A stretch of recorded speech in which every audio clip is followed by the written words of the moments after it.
3 perguntas para vocês. A primeira, qual foi o segredo de Sansão para se transformar em uma das pessoas mais fortes de toda a história?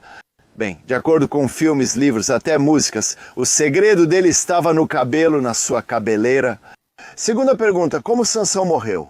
Está escrito na Bíblia, diz que o amarraram a 2 colunas. Ele, ao derrubar as colunas, derrubou todo aquele templo, matando milhares de filisteus e morrendo junto.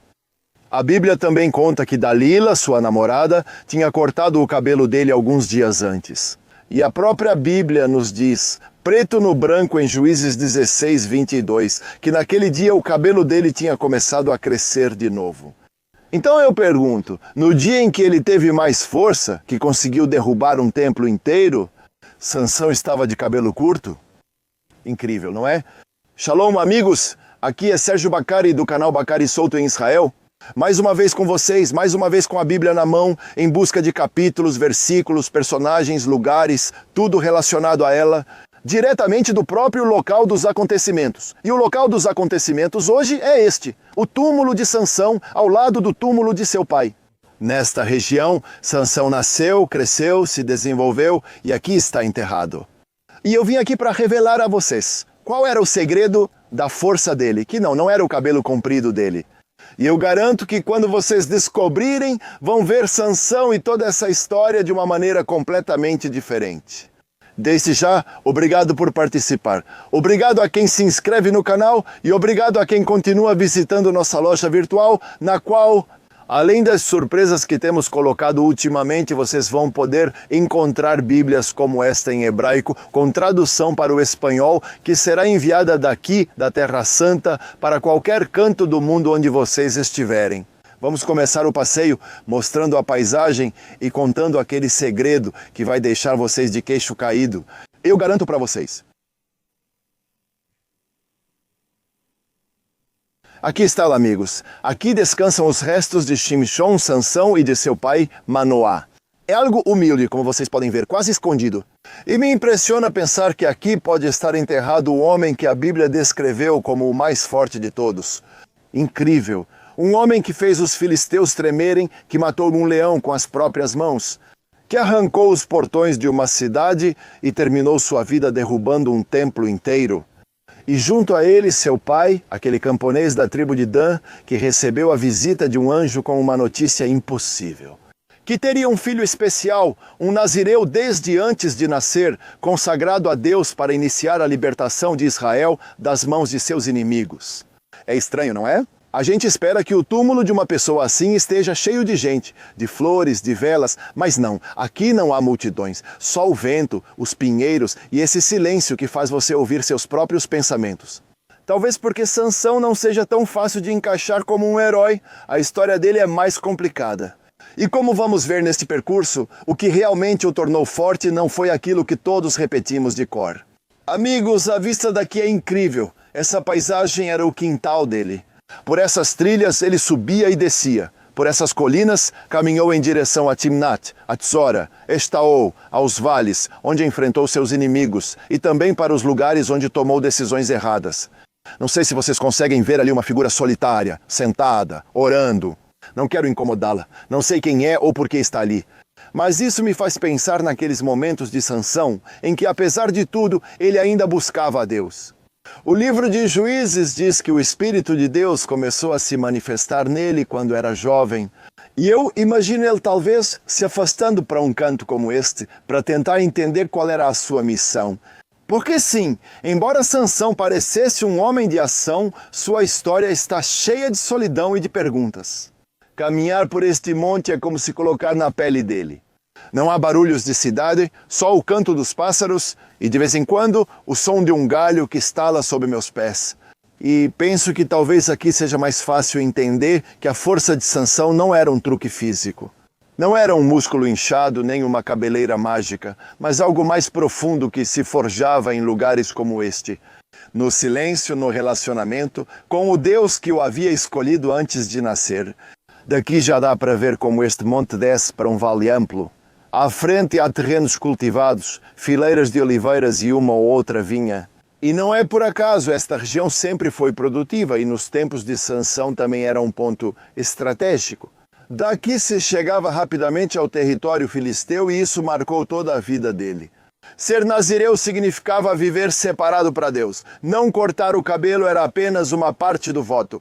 Era proibido beber vinho, álcool ou tocar em algo morto ou impuro. Tudo isso era um sinal externo de um compromisso interno. Mas Sansão, embora tenha sido escolhido antes mesmo de nascer, nem sempre respeitou esse compromisso. Por exemplo, certa vez ele matou um leão que o atacou no caminho, e algum tempo depois encontrou o cadáver com um favo de mel dentro. Ele pegou o mel, deu aos pais, mas não revelou a origem.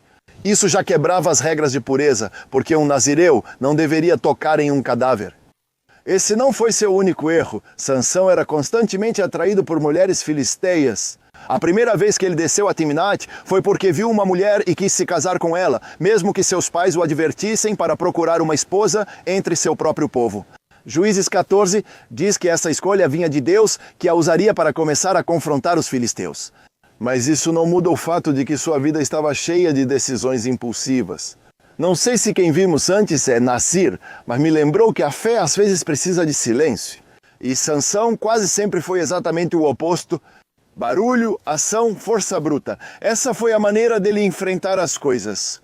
O problema é que, com o tempo, ele começou a confiar mais em suas próprias mãos do que no Deus de Israel, que lhe dava a força.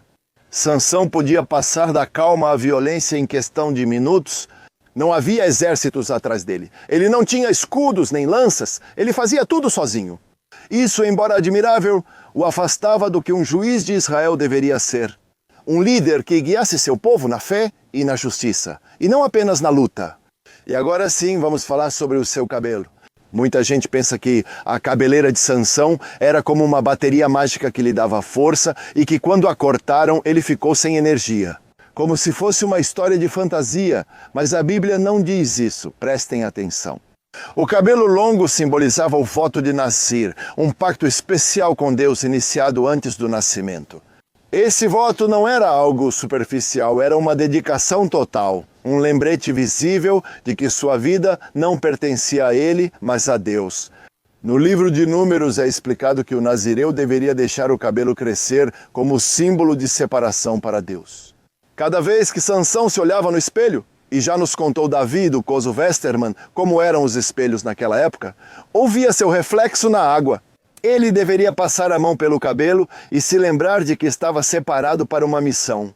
O cabelo em si não tinha poder, mas sim o que representava: obediência, fidelidade e consagração.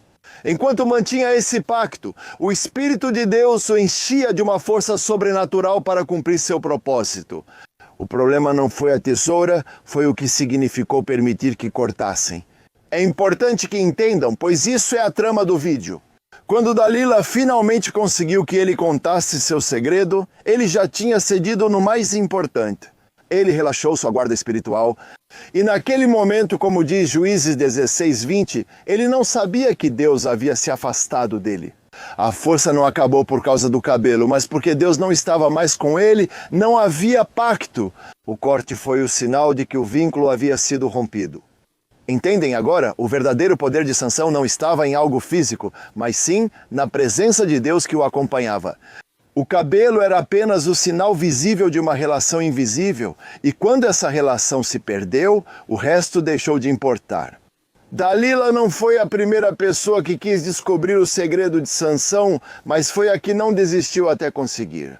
A Bíblia diz que os governantes filisteus ofereceram a ela uma grande quantidade de prata para que descobrisse de onde vinha a força dele. E Dalila começou um jogo perigoso. Ela perguntava a ele várias vezes e ele dava respostas falsas para testá-la. Mas com o tempo, sua insistência foi tão grande que Sansão ficou angustiado até a morte e acabou contando toda a verdade. Ele disse que era nazireu de Deus desde o ventre de sua mãe e que nunca havia passado navalha sobre sua cabeça. Seu cabelo era um dos sinais dessa consagração. Naquela noite, enquanto ele dormia em seu colo, Dalila chamou um homem que cortou as 7 tranças de seu cabelo. Nesse instante, Sansão, que acordou pensando que podia sair e lutar como antes, não sabia que o Senhor Deus já havia se afastado dele. Esse é o ponto-chave. O corte de cabelo não foi um ato de magia negra nem um feitiço. Foi a ruptura visível de um pacto espiritual. Sansão havia aberto seu coração ao inimigo e havia deixado que aquilo que o separava para Deus se perdesse. O que aconteceu depois foi consequência direta de ter rompido aquela conexão. Amigo, amiga, caminhando por este monte, penso em como é fácil cuidar dos sinais externos e esquecer do que eles representam. Sansão carregava portões, matava leões e derrubava muros, mas nada disso importava sem a presença de Deus. O cabelo crescia sozinho, mas a fé e a obediência precisavam ser alimentadas todos os dias.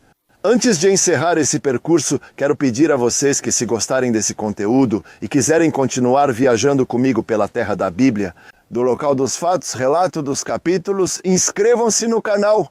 Para vocês não custa nada, para mim vale ouro.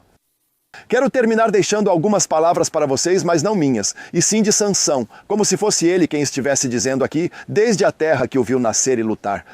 Fui forte, não pelos braços. Fui temido, não pelo tamanho. Minha força não estava no que as pessoas viam, mas sim no que elas não podiam ver. Em uma aliança invisível que me dava poder para enfrentar qualquer inimigo. Perdi tudo no dia em que permiti que essa aliança se rompesse.